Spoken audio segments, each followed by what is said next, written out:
about their leaders, especially political leaders. And therefore, mine is to confirm that because I've been in public life for a while, in various capacities, I have endeavored to do my best to my country, and I have no regret for anything. Maybe lessons learned, which is a common human thing, that perhaps there are things I've picked along the way. But in terms of my public duty and commitment to our national interest, I have been extremely clear on what is expected of me in the various roles that I have played in this country.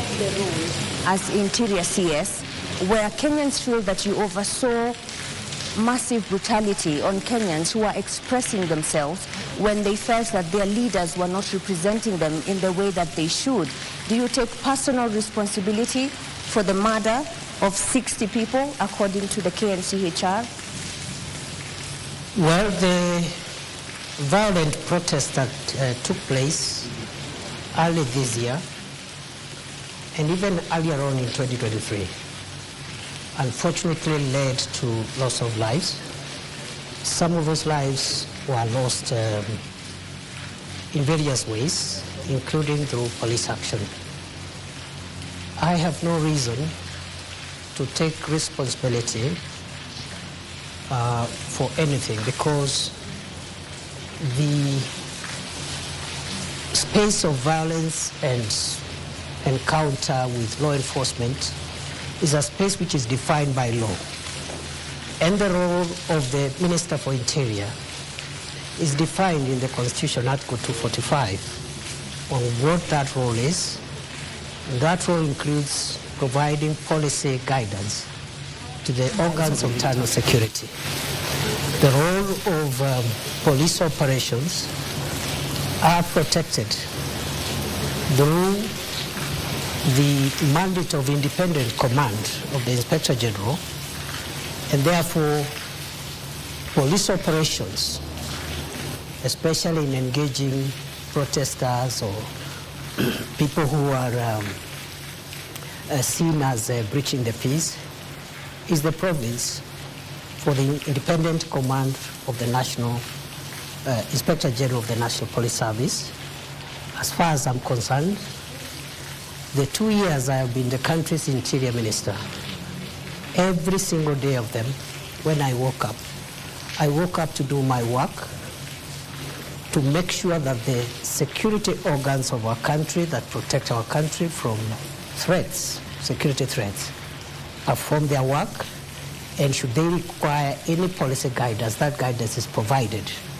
And that's all what I can say for now. So you're saying tonight that you have no say whatsoever when the police misbehave? The Interior Minister has no role in police operations, according to Article 245. So you have no say whatsoever when they go wrong? As a professor of law? I have a say, and I said it. And the say is this, that police officers are allowed to use force, including lethal force, in exceptional circumstances. Should any officer violate the strict parameters of those circumstances, they are accountable under the law. And we said many times, not once, not even in the context of the protests alone, but also in the context of the fight against terror and the fight against banditry and other organized crime. That any police officer who uses their firearm lawfully within the Constitution, including lethal force, has legal protection. But so any of them who exceeds the parameters of the Constitution is on their own, and the organs of accountability is not the Interior Minister. It is the agencies such as IPOA and the DPP and the rest. So who shot at David Chege at the precincts of Parliament and Erickson Chalo Mutisia? These two young men were not armed. Would you say that use of live ammunition was reasonable? I think the matter of the violence that occurred in Parliament and the unfortunate loss of life is a matter that which is actively being investigated by POA and other agencies. So it would be preemptive for me to tell you who shot the two Kenyans who unfortunately, according to the records, lost their lives in that context. So how far are the investigations? You're the DP now. You may have moved on to a different role, but it's definitely senior to... I'm aware that there are two ways of conducting investigations. One is through the internal affairs unit of the police. But our policy in the last 2 years, while we were in that docket, we discouraged the internal affairs unit of the police from being the ones to investigate their colleagues, because it raises issues of conflict of interest and perhaps perceptions of bias. So we encourage the Independent Police Oversight Authority to be the one to do the investigations. The report I had when I left the ministry is that they had made some good progress. They reported to me they had some 6 files which are ready from the context of the riots and the violence around that time. But there has been a transition in the leadership of IPOA right now. A new commission has just been put in place, and the work of IPOA is led by commissioners. It's not led by the Secretariat. So the delay in the last 2-3 months could be associated to the leadership transition by IPOA. Ashley and George, have follow-ups. Ashley? All right, Your Excellency, you have made a name for yourself as a defender of human rights. Are you proud about the events that occurred in June this year? I mean, this led to deaths of young, innocent Kenyans. Where does this sit as, to you, the professor of human rights, not as the deputy president, but as the professor of human rights? Any Kenyan, not to mention a professor of law, who would be proud by what happened in our country June, July, from whatever angle, would be inappropriately doing so. Because those events were extremely painful to the country. They were unnecessary, if I may say so, because there is a way of processing democratic encounters, and there's a way in which the balances between the protection of public safety and the expression of individual rights and freedoms must help us navigate peaceful and orderly society. So to answer your question, I wouldn't be proud at all. Mr. Deputy President, then what did you have to say to families who are still looking for their loved ones? For instance, on X, we were tagged and someone said, I always communicate with Peter Masharia's mom. Imagine she wakes up every day to go to the mortuary. Peter Masharia went missing on the 25th of June. Tonight, what do you tell those families that are still looking for their loved ones? To the families who lost their loved ones or whose loved ones are still missing, I would say that it's unfortunate that this country went through what it went through in June, July. I hope that our country has learned the lessons and we will not get there again, because losing a loved one, having a loved one missing for months, almost half a year, even for a day, is extremely painful. And therefore, as I said when I responded to this matter earlier on, maybe not on this forum, it is very unfortunate, and we, including myself, regret that our country went that direction and hope that we will not get there again. Yet when they look at you, Professor, they say you are the face of, disappearances, abductions, deaths and murders on young people in this country. Do you feel that you're struggling to shake off that tag? Not at all, Okay. because it is not true. So I don't struggle at all. So then, Your Excellency, the families that were bereaved pleaded with the government of the day to help them with burial expenses. Did that happen? How much was spent? And there was a committal to compensate families that lost their beloved ones. What's the status of that, Deputy President? To the best of my knowledge, a number of families were given modest ex gratia support on a request basis and on a basis of confidentiality, because what the state does in a situation like that, when there is distress in the country, citizens are facing distress, we go out of our way for ways of supporting. But normally that support is support which, first of all, is not budgeted for, so we have to look for ways of, within the security budget, absorbing some of those costs. And if I recall well, a number of families were supported on an ex gratia basis. The question of compensation is a little more complex and will require guidance, because no law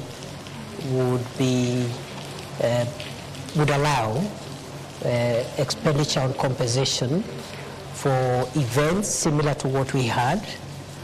I am aware, even in more extreme cases like terrorist-related deaths and injury, it is anticipated that victims of terrorist crimes and other violent acts would be compensated.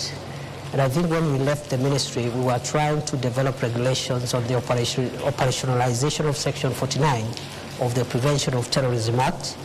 I think that can form a basis of thinking of how else or in which other circumstances perhaps extreme cases of loss and injury could be compensated. So that's a discussion we are having, and I'm more than willing to follow up. Even in my new role, nothing prevents me from following up and ensuring that in justifiable cases which are defined by law, where injury or loss happens and the law allows, then compensation can ensue. So this evening you're telling Kenyans that the bereaved families will have to wait longer until the law is developed. And I'm not actually asking for specific families. These are public resources for purposes of accountability. Once again, how much was spent to settle the burial expenses? I wouldn't know, because it's not, you know, there's no vote called burial expenses. There's no vote like that. So this is ex gratia support, not just for these cases, many other cases every day that the state deals with are done ex gratia within the security operations budget, and therefore it's not possible to pinpoint this amount was used for burial because of the lack of a specific vote line. On the time frame for compensation?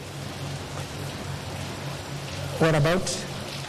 What time can they wait? For how long can the law be developed? I am not sure, but we will do our best to make sure that cases where we form consensus, national consensus that require compensation are onboarded, because even in the extreme and glaring cases of terrorism, I've told you, it has taken, I think now, quite a number of years since we enacted the Prevention of Terrorism Act to operationalize that section.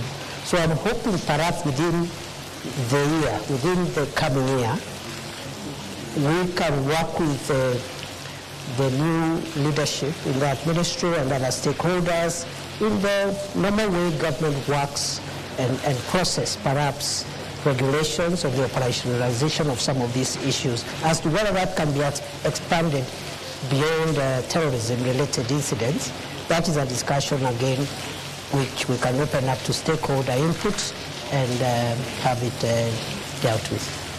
It's clear, Mr. Deputy President, that the tag behind you, and my colleague Mashima Kapombe mentioned it when we mentioned that we were having this interview, is not a very rosy one. And one person in particular called you the butcher of Tharaka. I have two important questions I'd like to understand. Because President William Ruto addressed the nation on the night of June 25th when protesters breached Parliament. He told the nation that that was a treasonous act perpetrated by crooks and criminals. Do you believe that the young people killed by police during the protest were crooks and criminals and not young people trying to advocate for their rights? The protests of June started as legitimate protests by peaceful Kenyans who were expressing their rights and opinions on certain issues that they felt that needed to be handled by government differently. In the course of those protests, criminal elements infiltrated those protests. And it became very difficult. On the one hand, you have protesters whose interest is just expressing themselves within the Constitution. But within their midst, there are people killing people, hurting people, looting property. And that's how Parliament was breached, because protesting does not include breaching in Parliament, which is a restricted access facility. And that day, we came very short of the burning down of Parliament. And in the process, the chambers of the Chief Justice were also vandalized by protesters, broke the wall, broke windows and doors, and stole water and other items. So the point is, how do we balance going forward? They need to protect the right to protest, but at the same time ensure public safety. Other countries have had their occasions, like the Americans had on 6th January 2020. Similar situation. People are unhappy with an election outcome, and they just venture into constitutional institutions and run amok and bring violence. So it is unfortunate we had that mix-up between honest, legitimate protesters and cruel and dangerous criminals who really caused a lot of pain, death, destruction, and almost put down some of our institutions established under the Constitution. There's been many questions over who gave the shoot-to-kill order. Was there a shoot-to-kill order? And was it a show of culpability for security agencies under your command that warranted the presence of the military, the Kenya Defense Forces, to quell the situation? There was no shoot-to-kill order. And the Interior Minister does not command the operations of the police. This is spelled out in Article 245 of the Constitution in very clear terms. If there was... Your Excellency, I want to put this question to you, and it's a question of responsibility. When you're being vetted for the second time as the Cabinet Secretary Interior, there was a lot of praise heaped on you for combating banditry in the north of Kenya. And you appeared to acknowledge that.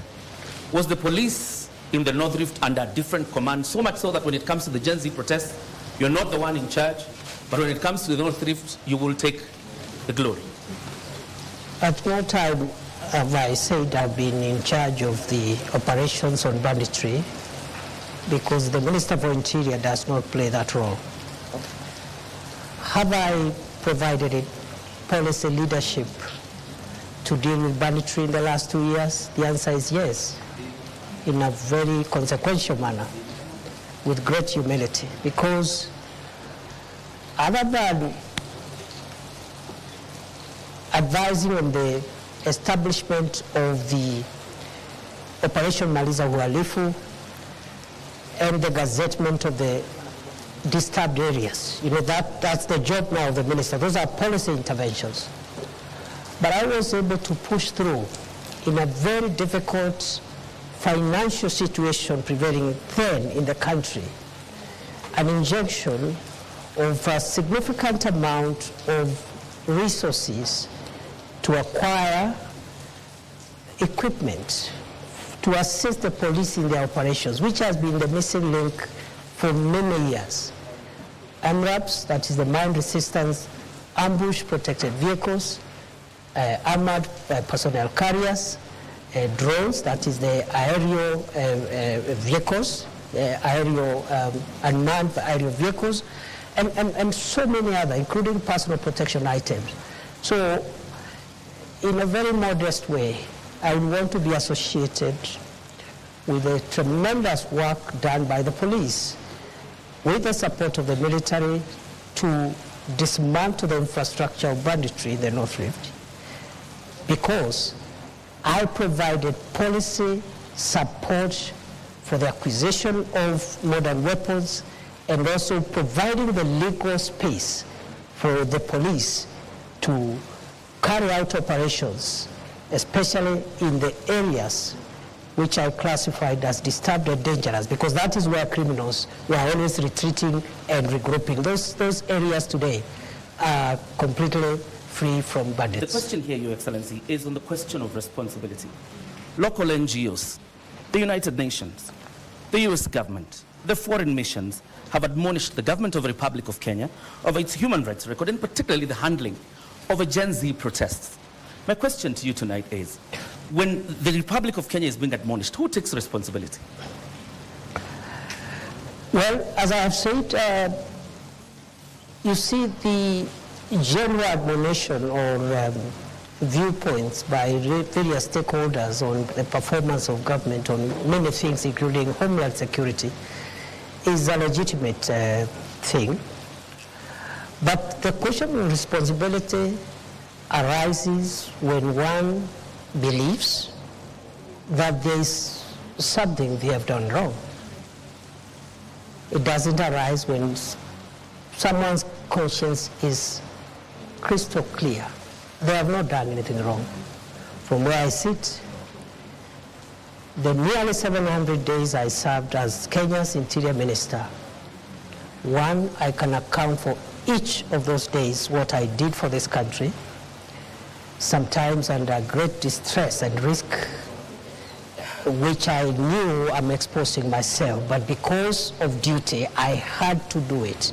Some of the places I did, my predecessors never ventured into them. I spent nights in police barracks and military barracks with frontline soldiers, not to command them, but to give them moral support, including on Christmas Day, including on Easter, places like Lamu, where terror attacks were the order of the day, to give them support that the government has not sent these officers there to die.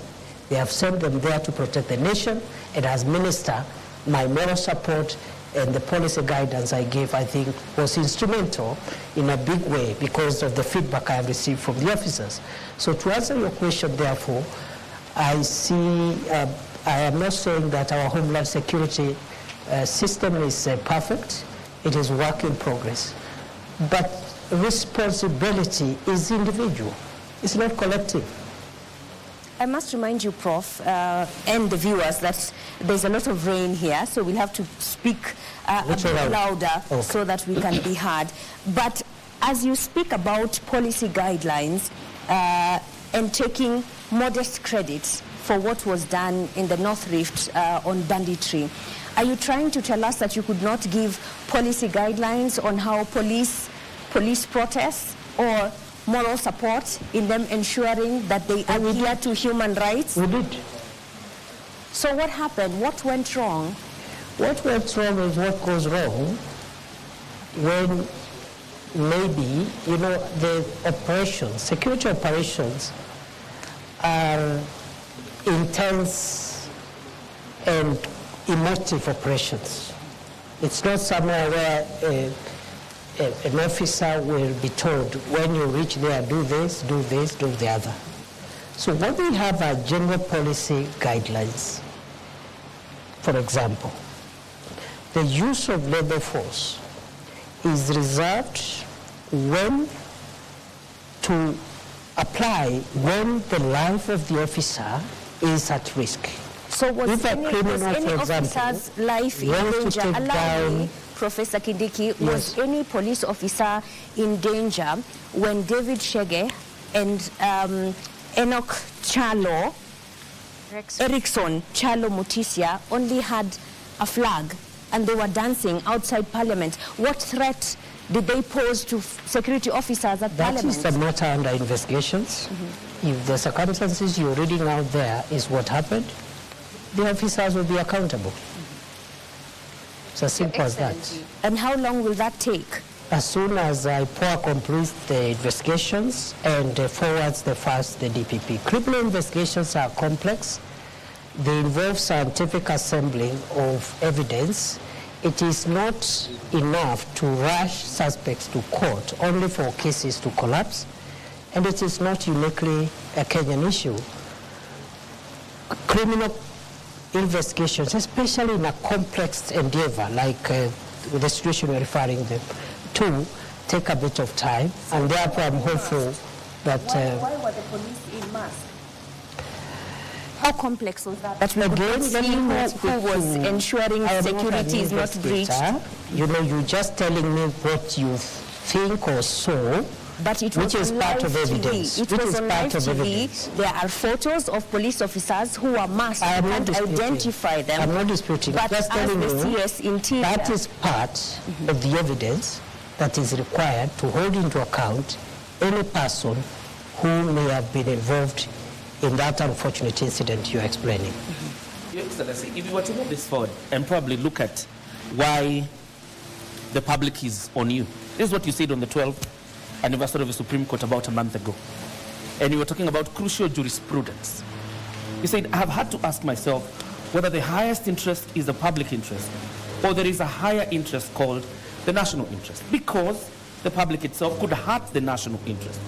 Public can be mobilized or mobilize themselves against national interest. First of all, where does this national interest sit in the Constitution? And number two, wasn't this an indirect proposal of a clawback on basic freedoms that are enshrined in the Constitution, Your Excellency? As you answer this, Your Excellency, you did say that lives of protesters need to be protected as you ensure public safety. Was the public unsafe during that period? Why did we get to that point? When I spoke at the Supreme Court reflection colloquium on public interest and national interest, some erroneously thought I was talking about government interest or even security interest. That's not the case. In fact, after that colloquium, I've had further reflection, because by the grace of God, I'm also a scholar. So I reflect on some of these things, and I have come to the conclusion that within our constitutional framework, we can categorize three forms of interest that could be expressed by members of the public, rather than two, three. One is popular interest. And the question I'm asking myself as a scholar and a student of constitutional law is whether what is popular is in the public interest all the time. I am not sure. I am not sure that what is popular is in the public interest. I don't believe. Sometimes yes, maybe not all the times. But at the Supreme Court colloquium, I also asked, is there a hierarchy of norms in our Constitution such that we have public interest and national interest? And for clarity and avoidance of doubt, national interest is not government interest, and it's not the interest, or it's not security. What I had in mind is, you're aware, our Constitution allows the people of Kenya to express themselves in exercise of their sovereignty in two ways. One, through elections. Two, through referenda. And then I asked myself, in fact, it was tailored to the judiciary, and I wanted to ask myself, if the people of Kenya, for example, agree and express themselves in exercise of their sovereignty to change the constitution in a referendum and vote to remove the judicial arm of government, and they decide we don't need the judiciary. People are sovereign. In a referendum, they can actually remove the judiciary. And then I asked myself, since this is an outcome of a referendum, this is in the public interest. But is it in the national interest that really you can have a modern country, a democratic country without a judicial arm of government? But these are two different scenarios, DP, because this was about taxes that Kenyans felt were unfair, and their leaders at the were Supreme not Court, listening to I them. was not talking about the protest at all. You can look at my statements. I was not talking about protest. So what do you... We were reflecting on what the Supreme Court has helped us to understand about our Constitution, and I was inviting the Supreme Court judges to start thinking whether, even as we express our sovereignty, we have what we call bedrock things that we cannot touch. I'll give you another example. If the people of Kenya meet and in a referendum, they overwhelmingly vote, so it is popular, it is in public interest, and they vote to change Article 4.2 of the Constitution that says that Kenya is a democratic multi-party state and create a monarchy or another form of government that is not democracy. It is in the public interest. It is popular. It's in the popular interest. But is it in the national interest? My answer is that it is not. So within the Constitution, there are things you can change and still not change the DNA of our Constitution. There are others, once you touch them, the DNA of Kenya as we know it changes forever. That's what I was discussing. It's very interesting that you mentioned that, Your Excellency, because during your vetting, following your reappointment as Interior Cabinet Secretary, you are on record saying that you will specify designated protest areas, potentially undermining the right to peaceful assembly outlined in Article 37 of the Constitution. How would you justify limiting spaces where Kenyans can express their grievances at a time when the government is facing mounting criticism, and why? That is the practice in all democracies. Show me one democracy where people are free to express themselves anywhere, anyhow, anytime, notwithstanding the rights of other people, including traffic, the right for traffic to flow, and so forth. I have been, before I became minister, I was an academic. And for about 12 years, I traveled to about 100 countries around the world. So I'm very familiar with many democracies. Many of them, including the Hague, where I spent almost 7 years in the International Criminal Court trials.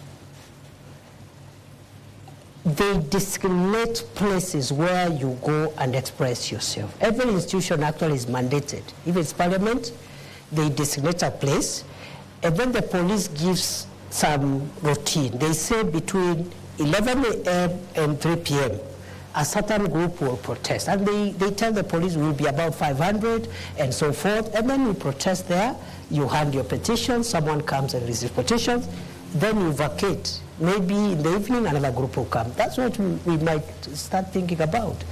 But as long as we think that expression of rights means you venture and frustrate everybody else who is not part of your protest, then we are courting anarchy, and that's not part of democracy. Peaceful protest, because if we go to Chacha, even when you saw the protests regarding the 16 days of activism against gender-based violence, they were just roughed off by police.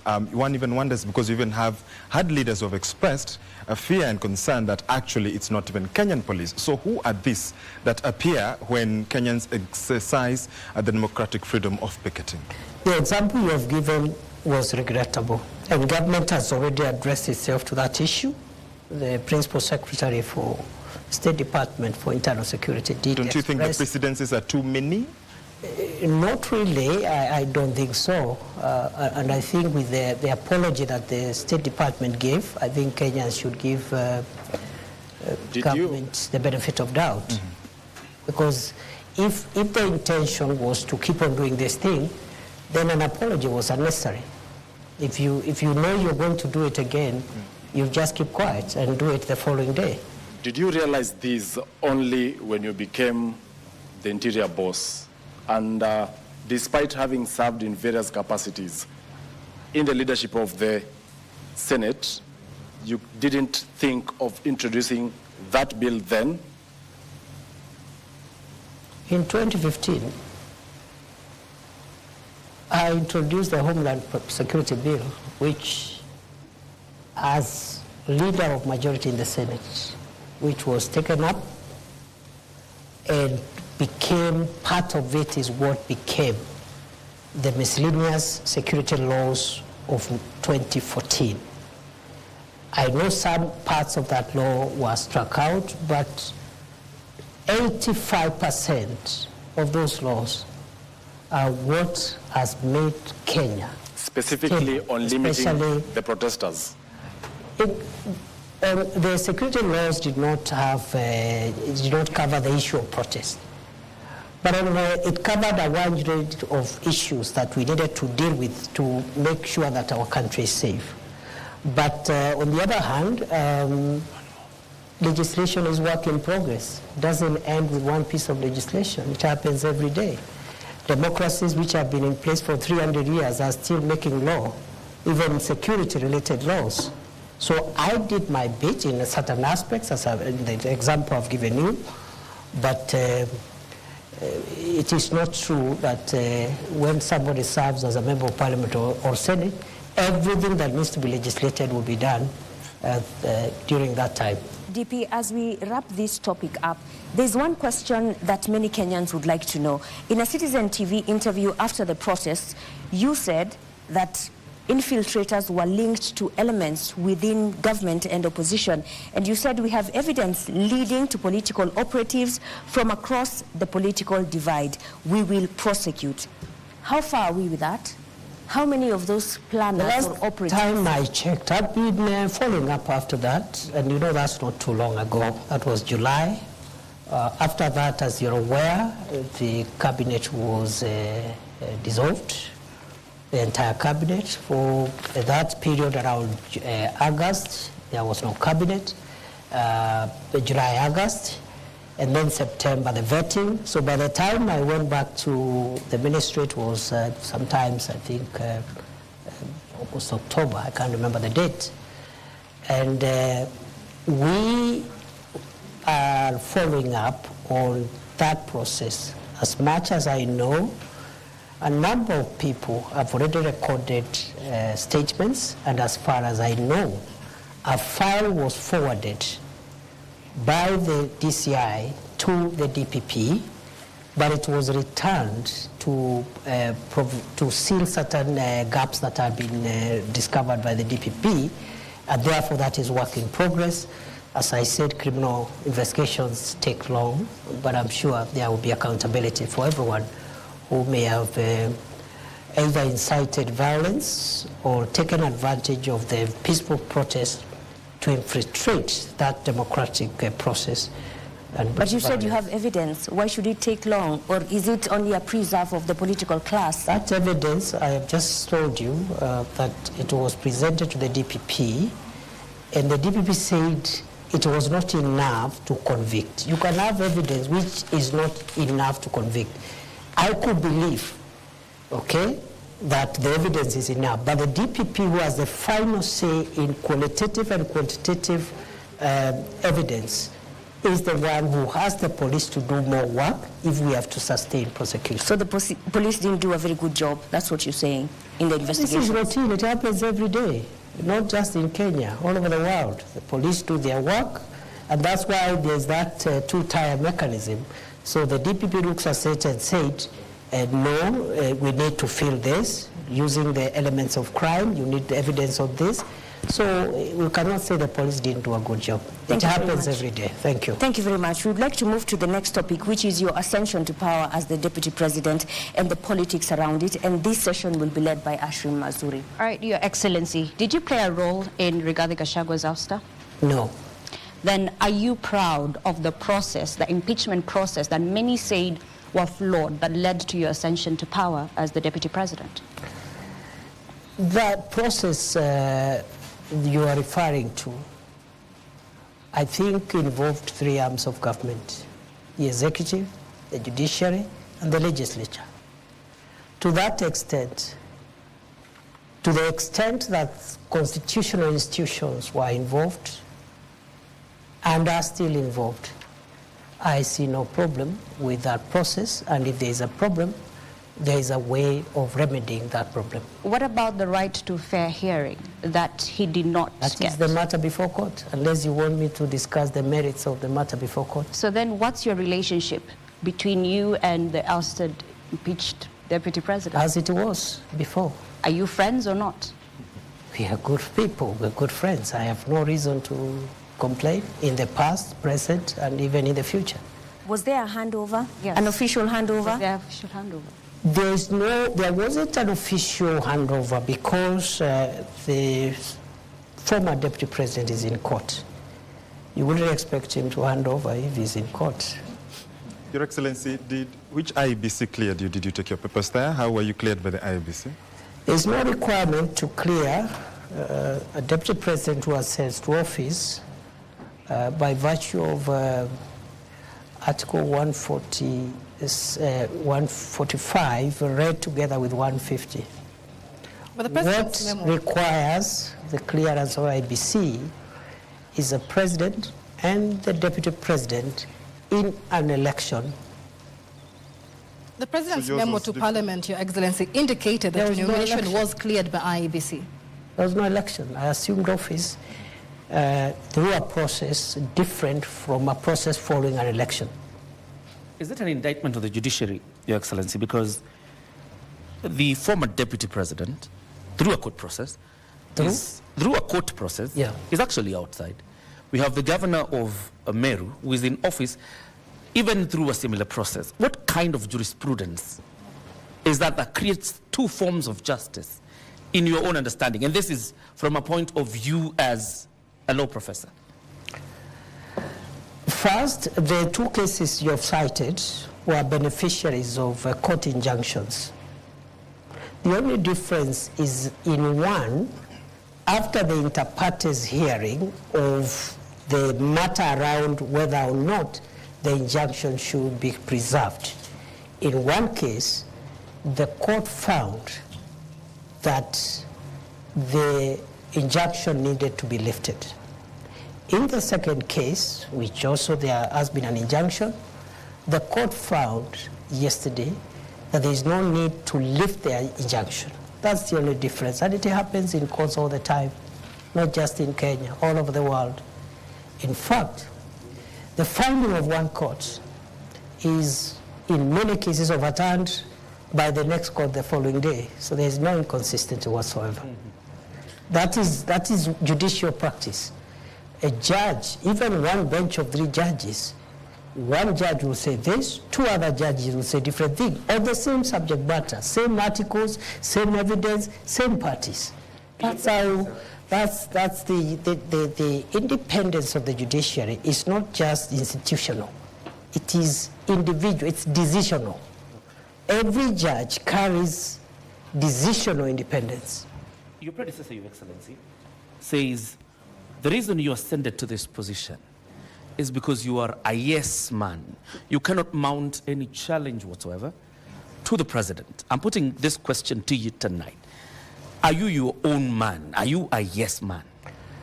I am my own man. On the second issue, I would like to respond as follows. My understanding of the role of the Deputy President is not to challenge the President. It is not in the Constitution. It is not in any law. It is not in any practice. That is not the job description of the Deputy President. As to whether the Deputy President can advise the President, the answer is yes. The oath of office I took has a clause that asks me to faithfully advise the President when my advice is sought. So then where does your allegiance lie? To the people or your appointing authority? My allegiance lies on the oath of office I took. You look at the oath of office, it will tell you where my allegiance is.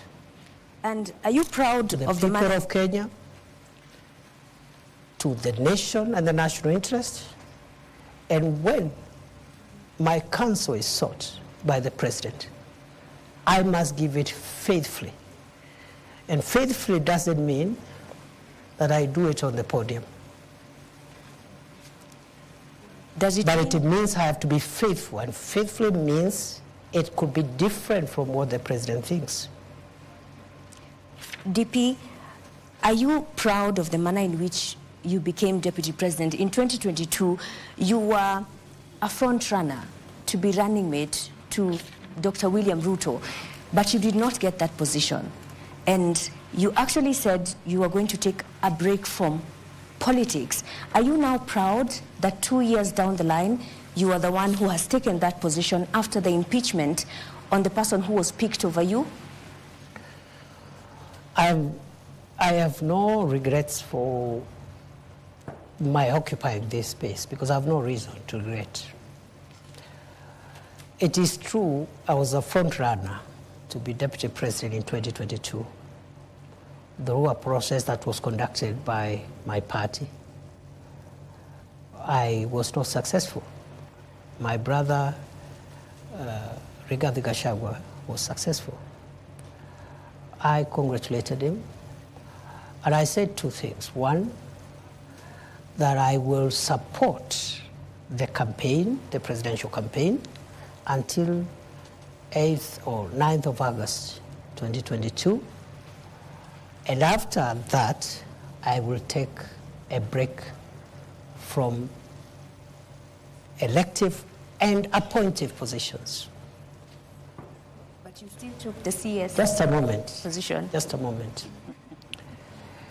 After I made those two very important decisions, which I made after soul searching and consulting everyone who needed to be consulted, my party and its leadership met and persuaded me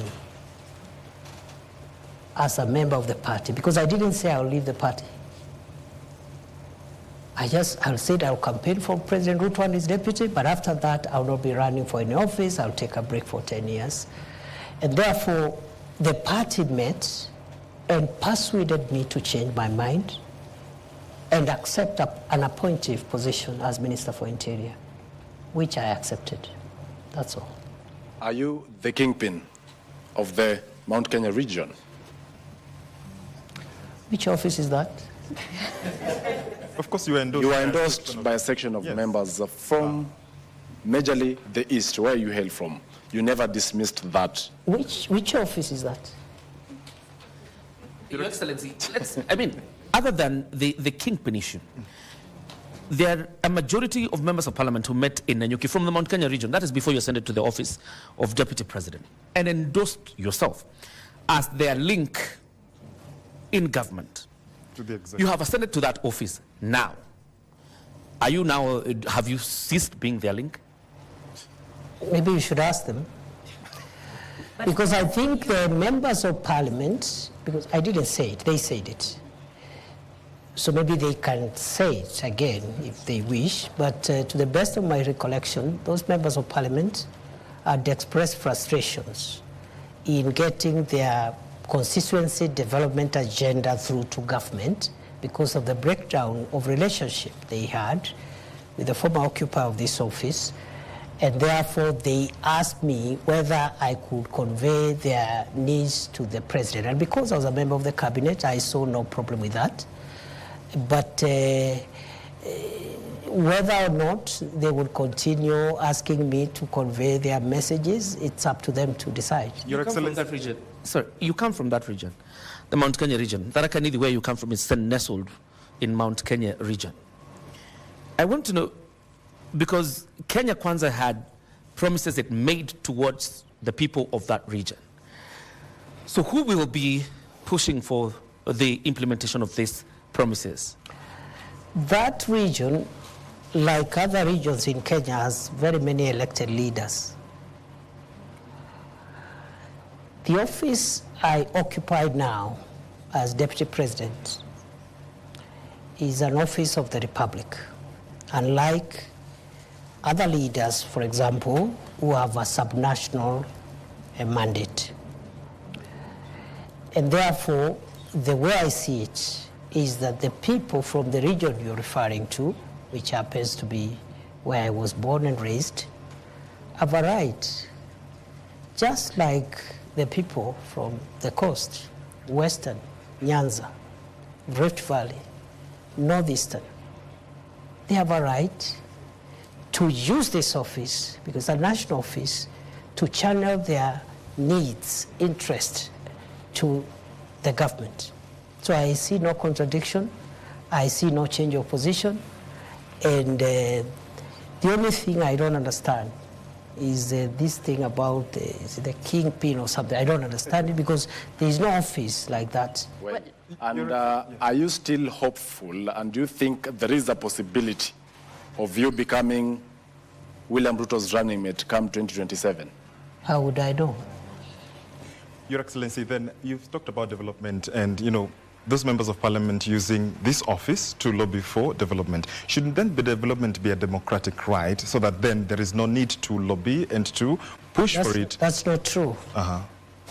The reason you have subnational representation of political leaders, members of the National Assembly, members of the Senate, their mandate is subnational. A member of the National Assembly represents the interests, priorities of the constituency where they are elected. Of course, in the context of a broader national perspective, because some of the things that they want them passed are not projects and programs, they are legislative in nature, and you require the parliament as a whole to support you. For example, recently we had a Sugar Act sponsored by a member of parliament from Western Kenya, where sugar is mostly grown. But it required the votes of the member for the members from Northeastern Coast, where there is no sugar, and Central, to pass it. So the point is this: it is not true to say that a member of parliament does not need to articulate the interest of their people, because they are elected purposely for that.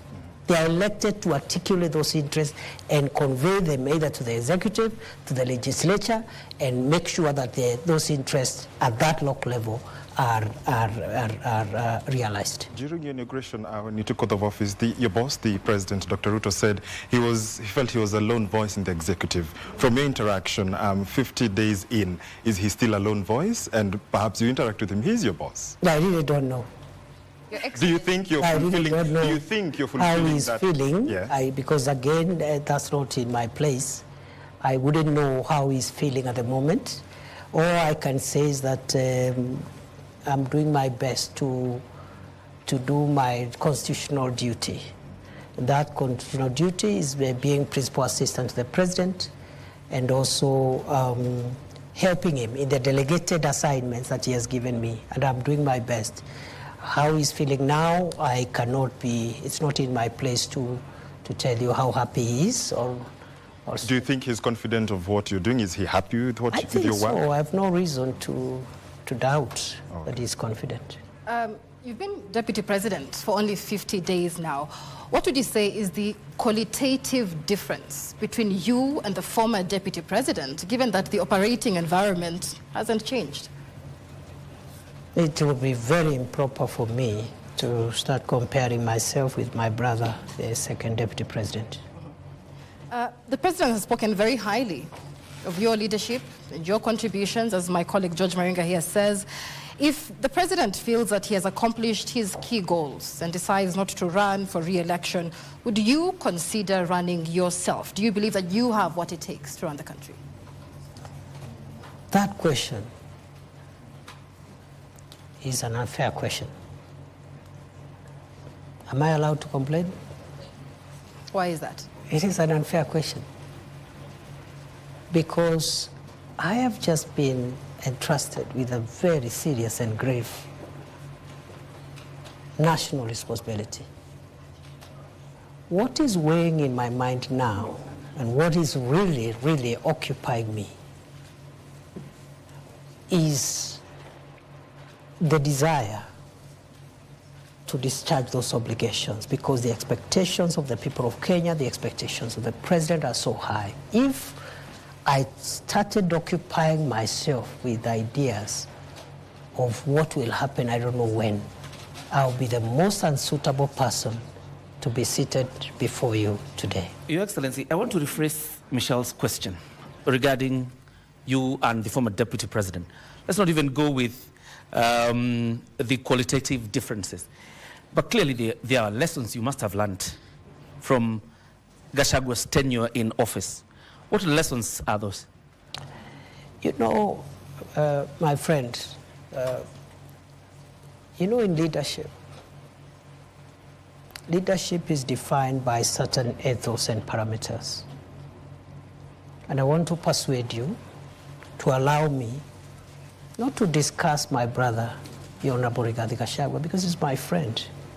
And you've not heard me bad-mouthing him anywhere before, when he was in this office or even after he left office. So please spare me, because it is not right.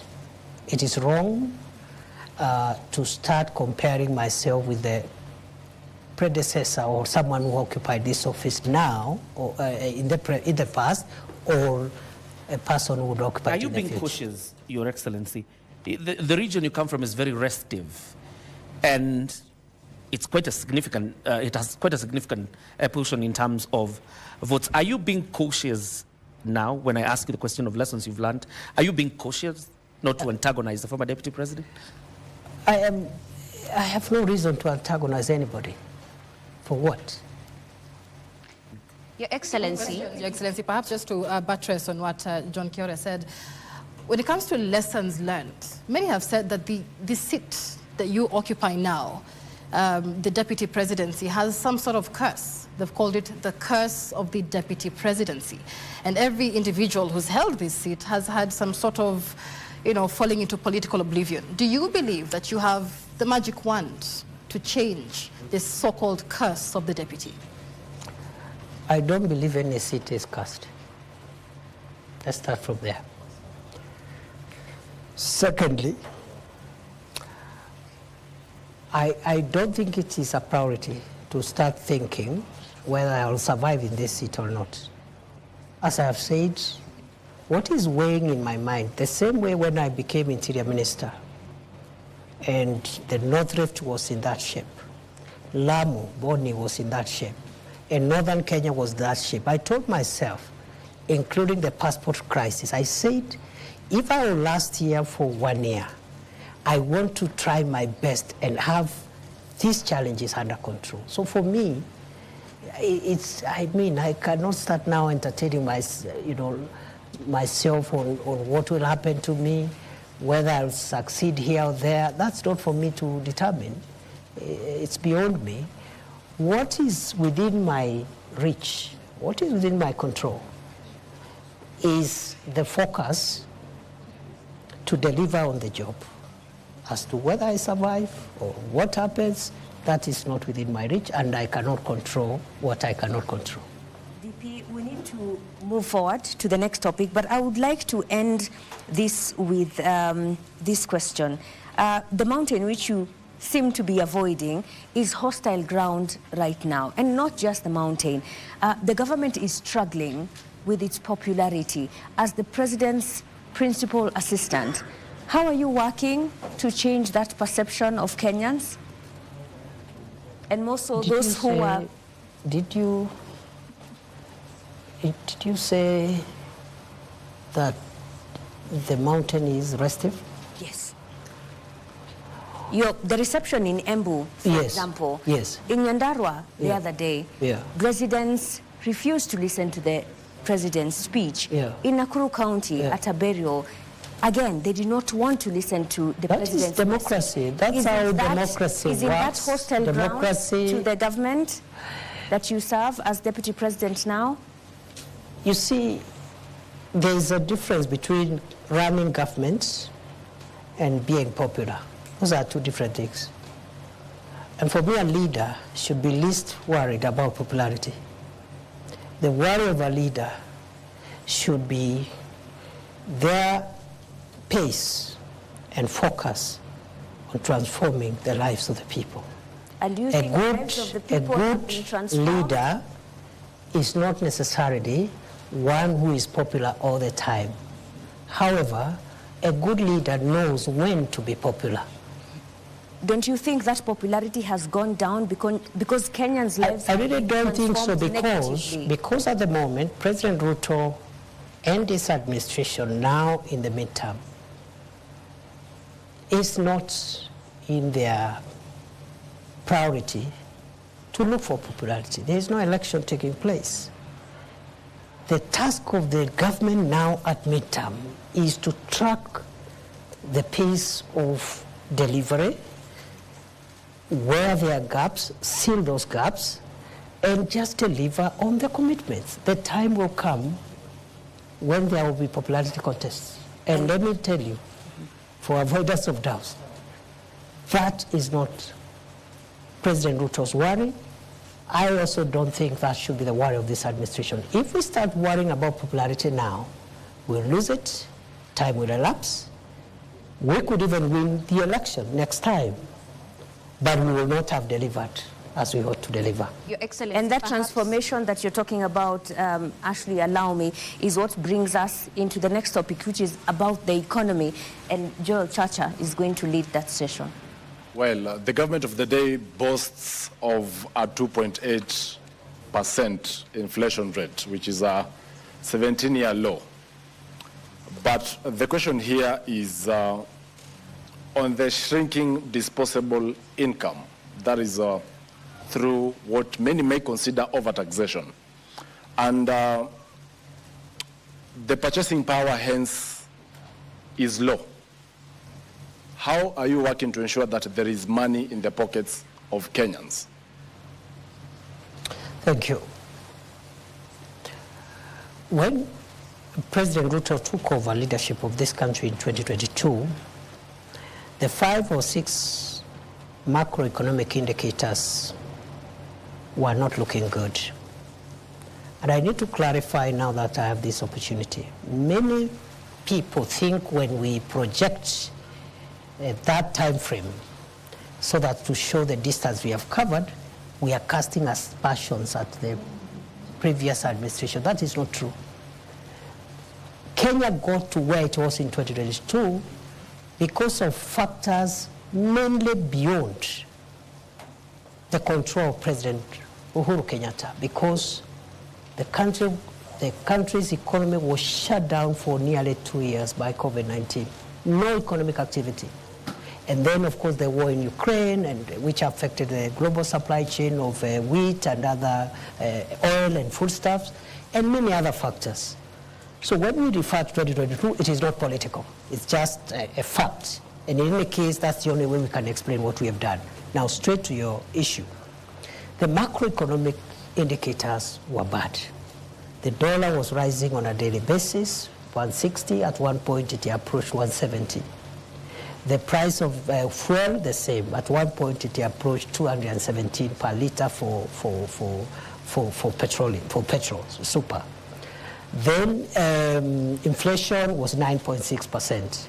And then if you take the 6 basic food items, starting with unga, the main ones, again, the prices were much higher than they are today. Today, essential commodities 2 years later are down significantly. Just to give unga as an example, from 240, 250, 230 depending on the brand, to now something between 95 and 120 depending on the brand, maybe 120 something. Number two, the foreign exchange stability has been realized for more than a year now, from the high of 160 plus to now 127, 129 for some time. The same applies to the price of fuel, which is decreasing every day, every month, including last month when it went down by 4 shillings. Inflation again from 9.6 to 2.8%, the lowest in 17 months. Now, in 17 years. Now, that has not happened by magic or by chance. It has happened because of policy interventions, subsidizing production as opposed to consumption, the fertilizer subsidy, and so many other interventions in various sectors that has managed the macroeconomic situation. It has taken 2 years. But flashback to 2002 when President Kibaki took over, when we had similar situations at the exit of President Moi. It took President Kibaki 6 years to bring back macroeconomic stability. President Ruto has taken 2 years, by the grace of God. So the 2 years look a bit long, but in the context of what has happened in the past, I think this is a bit of a very good trial. What remains now is what you're asking me. The macroeconomic stability, for it to be felt by citizens, must be followed by microeconomic stability, which is improving household incomes, creating jobs, and so many other things that we are doing in the space of SMEs, in the space of the various sectors, including manufacturing and tourism. So, to answer your question, the macroeconomic transformation and the microeconomic transformation cannot be taken simultaneously. One must precede the other. Going forward, therefore, the remaining 3 years is the interventions. We're going to have interventions that will respond to the issues you say. Already those interventions have been operationalized.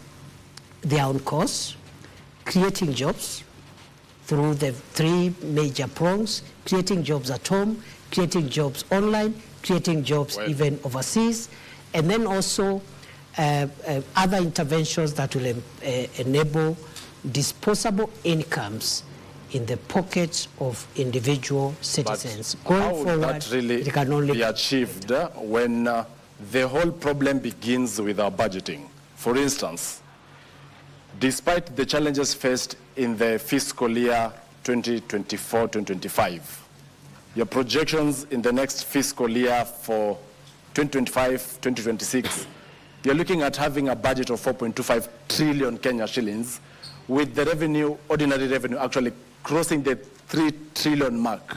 That basically will translate either to more debt, because already we will record a 759 billion fiscal deficit, but at the same time, we are forced to actually impose now the taxation on Kenyans, because last year we only got 2.1 trillion in terms of ordinary revenue. So why this shift over ambition on ordinary revenue collections?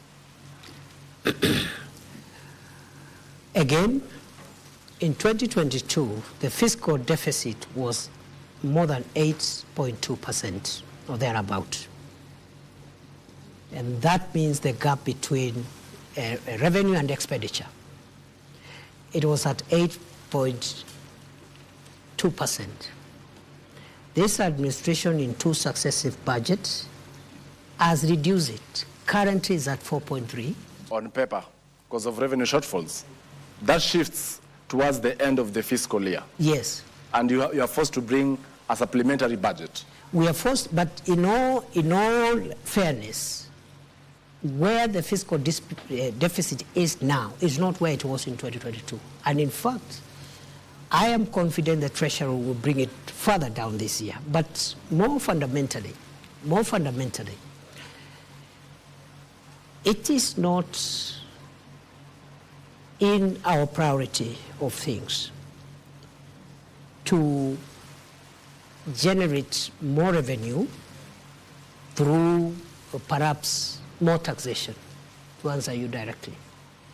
What we are doing is that we are reviewing tax policy, because that's where you can still get more revenue, not by imposing new taxes or higher taxes, but by adjusting certain tax policy instruments that gives you more revenue. You heard the Minister for Finance and the National Treasury the other day explaining how the Treasury is entertaining a possibility. Of course, it has to go through public participation of even relooking at VAT, what the VAT should be like, maybe try to bring it down, and other taxes as one of the 5 pillars this administration is putting in place to ensure that tax is a bit more accommodating, more people are bearing the burden of tax without necessarily compromising revenue. Number 2, Kenya's debt right now is in a better place than it was in 2022. 11.3 trillion is better? It is better in the sense that, debt is calculated in 2 ways. First, as an absolute figure, which is what you're citing, but also as a percentage to GDP. And in other words, many countries... At what percentage is it? Already at distress, 68%. You call it distress, it's not. If it was, the IMF would have said so. And I'm sure the IMF has not said so. Yeah, Your Excellency. They are just warned us that we need to make sure that it doesn't enter into the red zone. But 55% plus or minus 5 is what is allowed by our law. The point is, it's not even about percentage also alone. Many countries, including developed countries, are highly indebted. The US, for example, the US debt is about almost 120% of GDP. Japan is 250% of GDP. 248, 250. So and many other countries. Singapore's debt also is in the hundreds.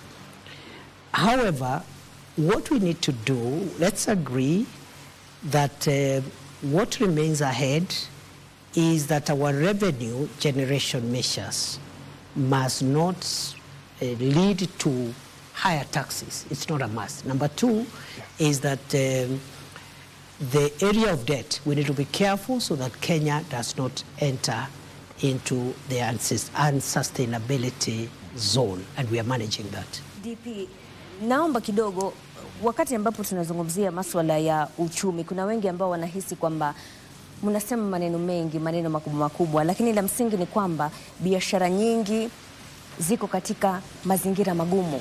Wengi wamefunga biashara zao, wengi wamelalamika kwamba hawawezi kuendeleza biashara zao kutokana na zile sheria ambazo zilizoko na zile sera ambazo zinatolewa na serikali. Labda unaweza kuwaeleza wale wanaokutazama leo hii ambao wameshindwa kuendelea na biashara zao, ni mikakati gani kama serikali mnaweka ili kuhakikisha kwamba hizi biashara zinaweza kuinuka na wanaweza kupata pesa mfukoni? Asante sana.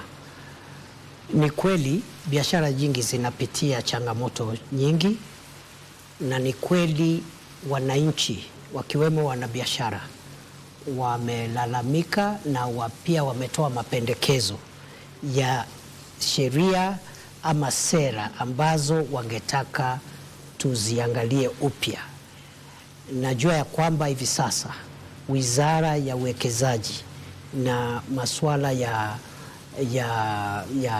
industry ama viwanda inaongea na KEPSA. KEPSA ni ile Private Sector Alliance ama kikundi cha wanabiashara katika sekta ya binafsi. wanajadiliana kuhusu mambo mawili, na jana wamekuja hapa kunipatia mahali wamefika katika majadiliano. Ni leseni gani ambazo tunapaswa kuziangalia upya, na vile masuala ya ile levies ambazo zinatolewa na mashirika mbalimbali.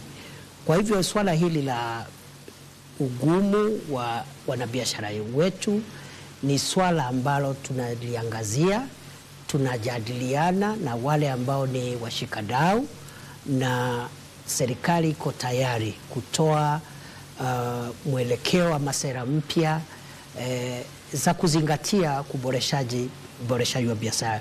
Ile jambo ambalo nimesema, manake watu wanakwenda Krismasi, hawana hela mfukoni, watakula nini sikukuu?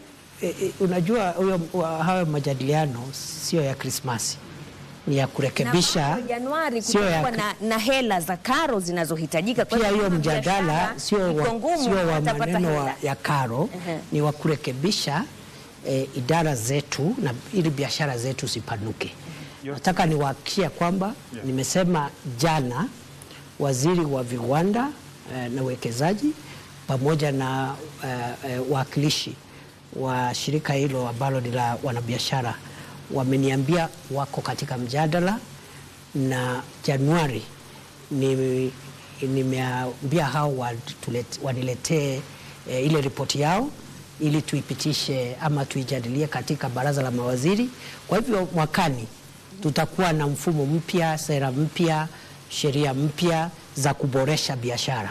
Lakini pia kuna wale ambao wanasema, nikimalizia, kuna wale ambao wanahisi kwamba hizi biashara kuna mazingira magumu, kwa sababu wale ambao wanapata mshahara, kwa mfano, zile pesa ambazo wao hutumia kwenda kwa hoteli, kwa mfano, kwenda kununua chakula, zimepungua kutokana na yale makato ya mishahara. Kwa hivyo wengi wanashikilia zile hela kidogo walizobakishwa nazo, ndio maana hizi biashara hazisongi mbele.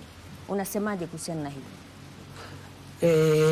Unajua, nimesema ya kwamba Wizara ya Hazina ya Kitaifa imesema ya kwamba iko na mambo manne ambayo inataka kushughulikia ili kujaribu kusawazisha maneno ya kiuchumi na kuhakikisha wananchi wamepata nafuu ya kiuchumi katika household, yani katika individual level, sababu tumekuwa tukikabiliana na mambo ya kijumla, sasa tunakabiliana na mambo ya kibinafsi.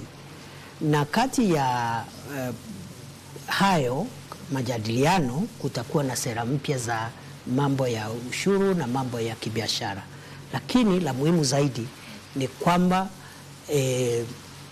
katika hayo majadiliano ni lazima tujue ya kwamba ile ushuru ambao unakatwa, kwa mfano katika mambo ya bima ya afya, unaweza kuwa unapunguza kidogo mshahara wako kama mtu ambaye ameajiriwa kazi, lakini ile bima ambayo ni ya kila mwananchi itapunguza zile harambee za kimatibabu. Kwa hivyo wewe labda pesa yako imepungua kidogo, lakini hizi harambee 5 ama 10 ulikuwa unaitwa kwa sababu uko na mtu kwa familia yako na shida ya figo, shida ya moyo, hizo harambee zikipungua, there is a net off. Kuna vile hiyo mkato imekunufaisha hata kwa njia zaidi kuliko vile ilikuwa, because ile swala la naibu rais, lakini unapozungumzia masuala yote, licha ufanisi huu wote, we've seen the President Dr. Ruto say we are proud that our sister country of Tanzania is now leading in our business engagements. The success of Tanzania is the success of East Africa.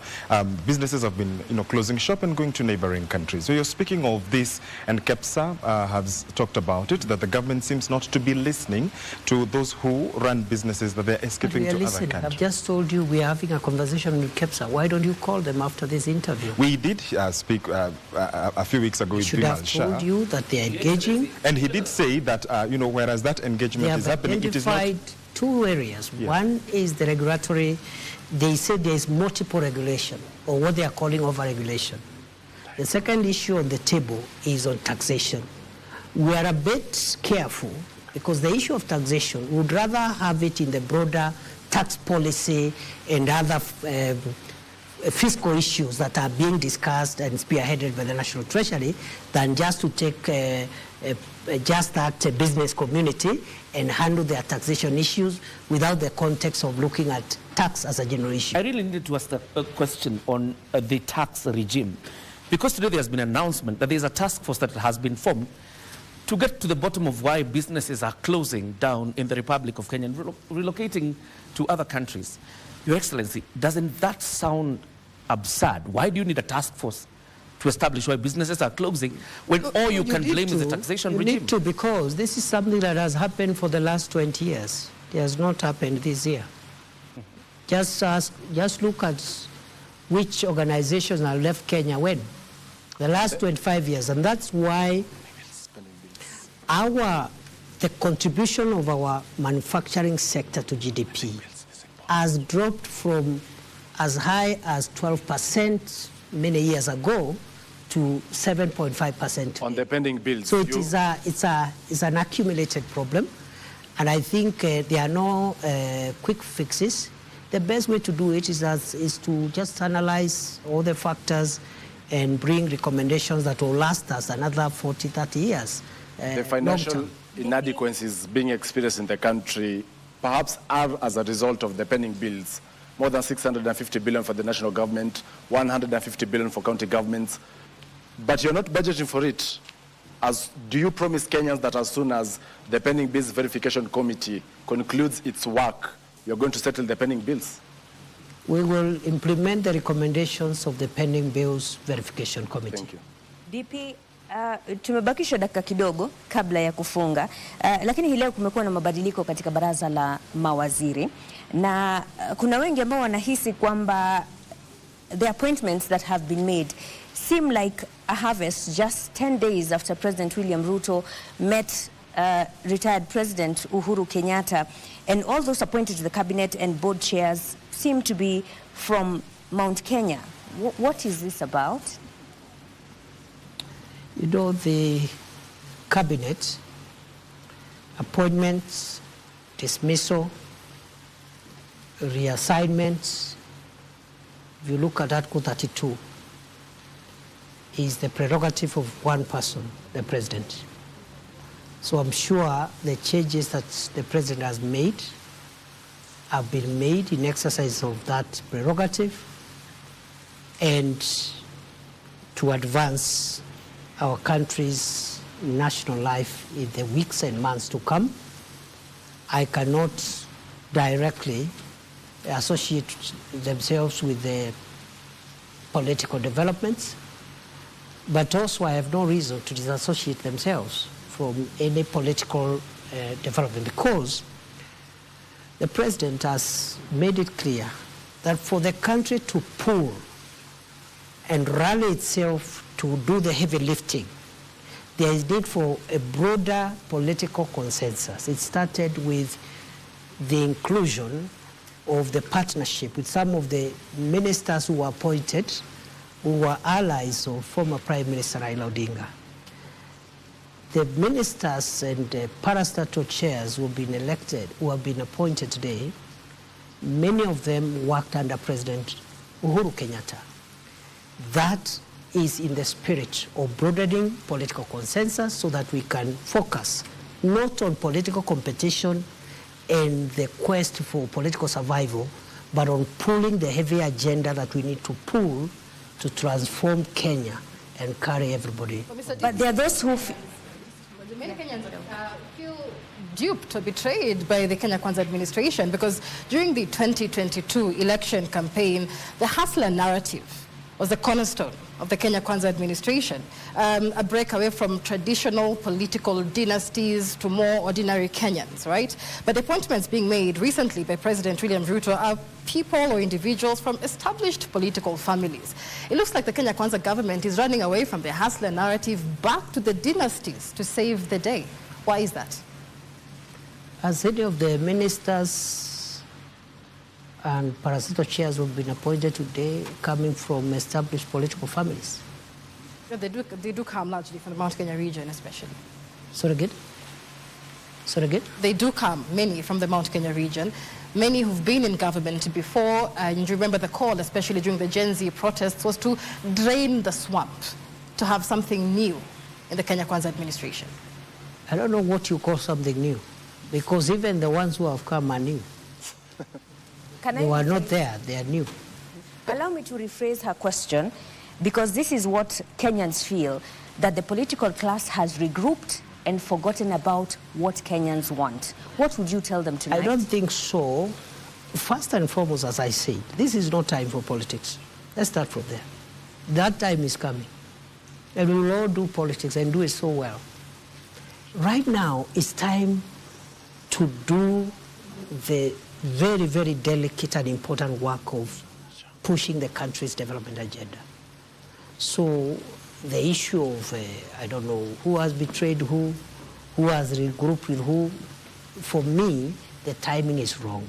Okay. And for Kenyans who are expressing their democratic views about some of these developments, they have their time when it is election time to express themselves on what they think about those in leadership. Your Excellency, to matters now development projects, and we've seen the issue that Kenyans are actually expressing is that this government is forcefully imposing government projects, programs. For instance, vaccination of animals, SHA, that is the Social Health Authority, affordable housing, and I'll begin by that before we get to the specific programs. What do you make of, or what do you think about this? Because Kenyans say it is too soon. It is being buttressed on them. You're forcing it down their throats. That is not true. Maybe it's a misunderstanding, because has anybody been arrested for not doing anything? What the government is doing is it is doing its obligations to the public. The government's obligation to the public is to work for the national interest. The national interest in this matter includes, for example, universal health coverage, making sure as many Kenyans as possible have medical cover, because many homes have been rendered poor.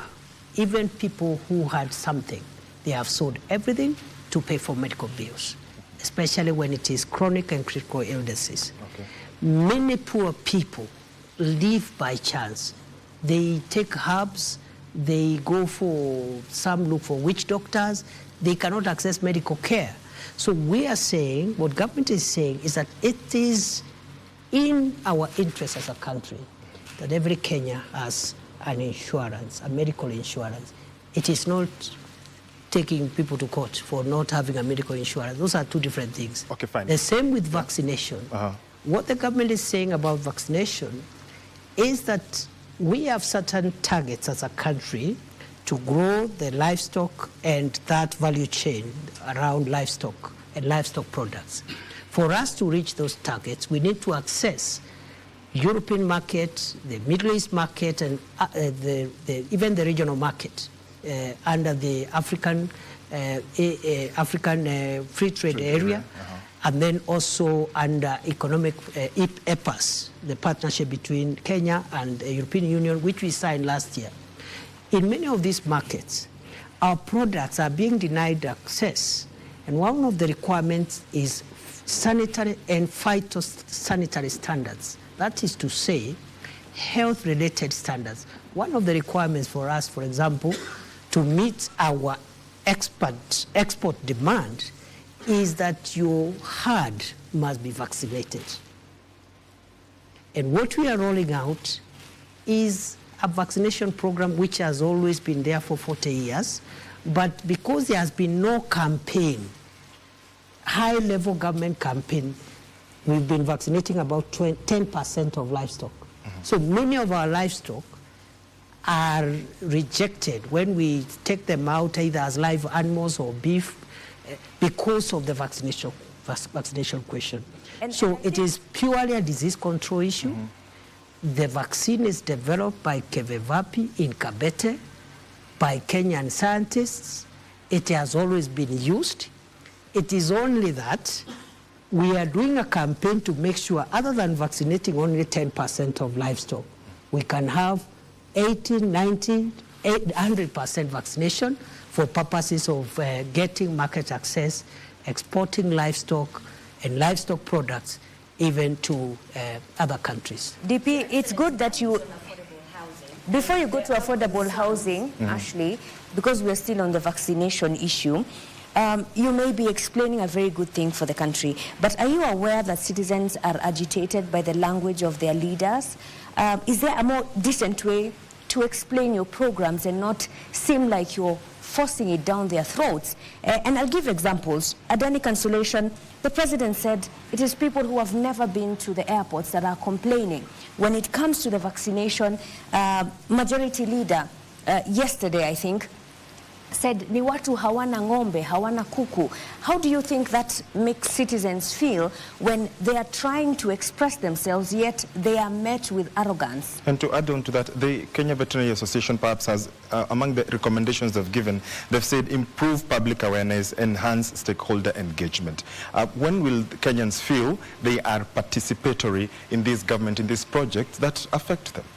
First of all, we agree that we need to create awareness and also just carry citizens along in our government programs, and also generally as government we need to continue communicating to the people in a manner that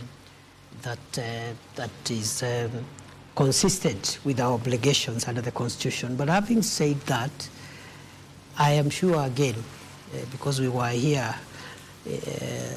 an hour or so ago, I'm sure you are not inviting me to comment on statements by the president or another leader, because let's discuss the issues. Let's not discuss, those kind of issues, because in the process, the message will be lost. And the message is these programs are for the interest of the nation. There is nothing sinister about it. As to if we need to improve our communication and engagement strategy, I agree with you. It is work in progress. We need to keep on improving. There's many questions, Mr. DP, whether these questions are really for the interest of the people. We, as the media, have reported every day, Kenyans are deeply frustrated with the Social Health Authority. Many, in fact, say NHIF was working. When you come to issues like affordable housing, we were told there was public participation, despite public discontent. When it comes to livestock vaccination, the same thing. Is the government hiding behind the facade of public participation to pass unpopular programs, knowing very well that there's no legal binding framework on public participation? And so the government really isn't bound by Kenyans who say we don't want SHA. We'll go back to what we said earlier. The government must continue listening to the people and getting input from the people. But the government also has a duty to carry out programs for the transformation of the country.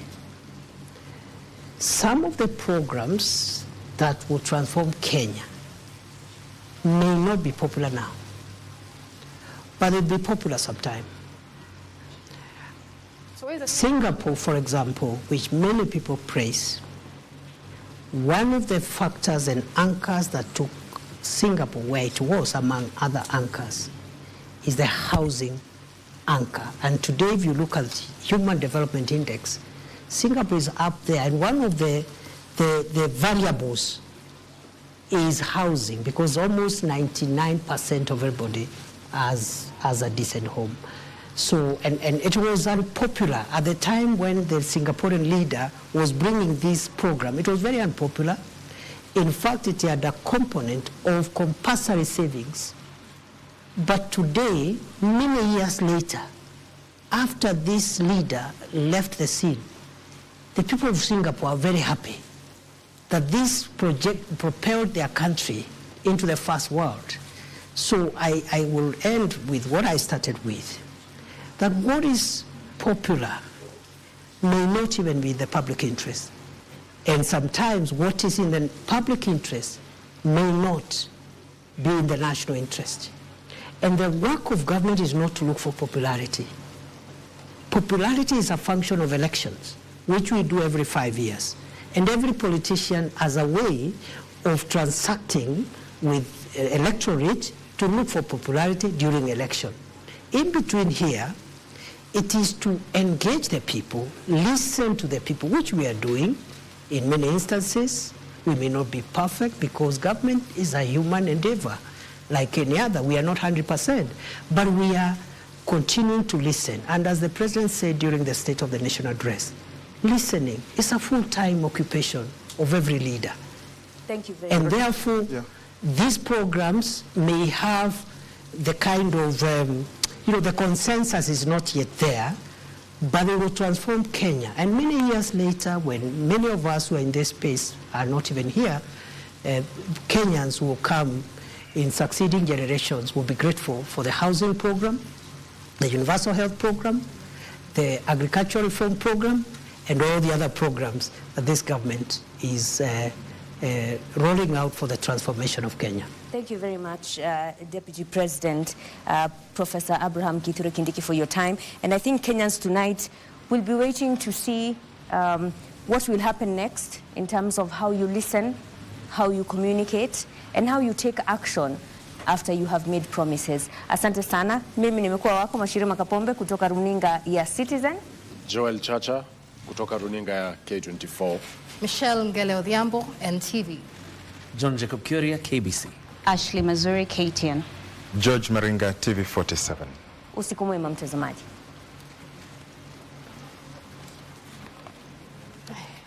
Chacha, you finished your water.